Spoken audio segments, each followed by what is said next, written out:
1Peter 3 from the Net Bible. Wives and husbands. In the same way, wives, be subject to your own husbands.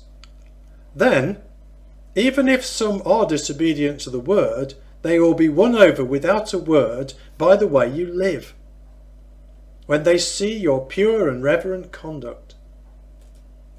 Let your beauty not be external, the braiding of hair and wearing of gold jewellery or fine clothes, but the inner person of the heart, the lasting beauty of a gentle and tranquil spirit, which is precious in God's sight.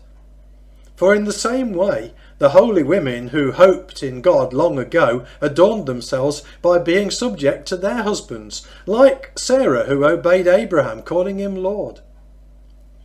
You become her children when you do what is good and have no fear in doing so. Husbands, in the same way, treat your wives with consideration as the weaker partners, and show them honour as fellow heirs of the grace of life. In this way nothing will hinder your prayers.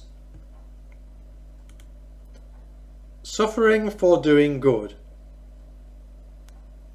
Finally, all of you be harmonious, sympathetic, affectionate, compassionate and humble. Do not return evil for evil or insult for insult, but instead bless others, because you were called to inherit a blessing. For the one who wants to love life and see good days must keep his tongue from evil and his lips from uttering deceit.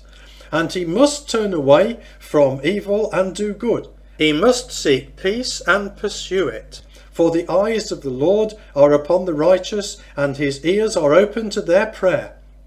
But the Lord's face is against those who do evil. For who is going to harm you if you are devoted to what is good? But in fact, if you happen to suffer for doing what is right, you are blessed. But do not be terrified of them or be shaken, but set Christ apart as Lord in your hearts, and always be ready to give an answer to anyone who asks about the hope you possess.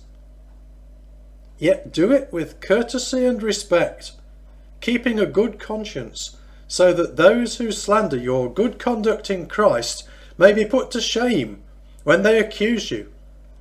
For it is better to suffer for doing good, if God wills it, than for doing evil. Because Christ also suffered once for sins, the just for the unjust, to bring you to God, by being put to death in the flesh, but by being made alive in the Spirit. In it he went and preached to the spirits in prison, after they were disobedient long ago, when God patiently waited in the days of Noah as an ark was being constructed. In the ark a few, that is 8 souls, were delivered through water, and this prefigured baptism which now saves you, not the washing off of physical dirt, but the pledge of a good conscience to God, through the resurrection of Jesus Christ, who went into heaven and is at the right hand of God, with angels and authorities and powers subject to him.